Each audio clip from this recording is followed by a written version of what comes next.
شاب غرق في النيل، فضلوا يدوروا عليه 3 أيام، واللي عرف مكانه الكلب بتاعه. اسمع القصة.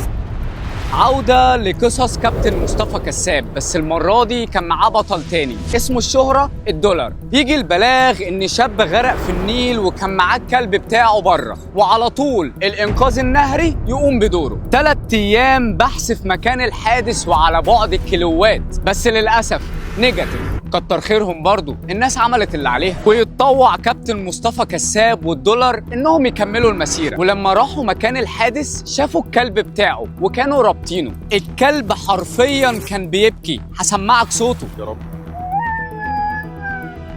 الكلب عمال يعيط. ومصطفى كساب قال لك انا جسمي كان بيقشعر لما شاف الكلب، وطبطب عليه وقال له ما تخافش هجيبهولك ان شاء الله. ان شاء الله هنجيبهولك. والكلب كان كأنه عايز يحضنه. قال لهم فكوه، قالوا له هيجري يا جدعان فكوه، وبص للكلب وقال له يلا روح وريني المكان. الكلب راح وفضل يمشي وراح عند صندل معين ووقف وفضل يهوهو ويبص له.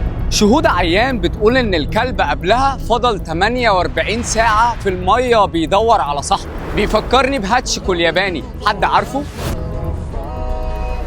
يا جماعة الخير ويا شباب المستقبل، أنا بسأل ليه بنعمل في نفسنا كده؟ يا شباب ويا بنات ليه بتوجعوا قلوب الناس عليكم؟ ياما بنحذر من قبل الصيف وبرضه البحر بيكون عالي والناس عايزة تنزل ومصممة. حياتك هتروح وهتوجع قلوب ناس عليك، مش هتبقى عارفة تكمل حياتها ازاي من غيرك ومن بعدك. أنا لما بروح البحر والله أول واحد بروح عليه المنقذ، يعني عشان أتعرف عليه وأسأله على البحر، ولو قال لي البحر مش حلو مش بنزل، لاني حتى لو نزلت مش هستمتع. نرجع لقصتنا، بس هما كلمتين وكان لازم اقولهم. ابتدى كابتن مصطفى يحضر المعدات هو والدولار، والكلب عمال يلمس فيهم وكانه بيترجاهم انهم يطلعوا صاحبه. مصطفى كان من فوق ومعاه حبل الاشاره عشان يشوف المكان اللي شاور عليه الكلب، والدولار من تحت هو اللي غطسان. والحمد لله في اقل من ربع ساعه قدروا انهم يطلعوا الجثمان،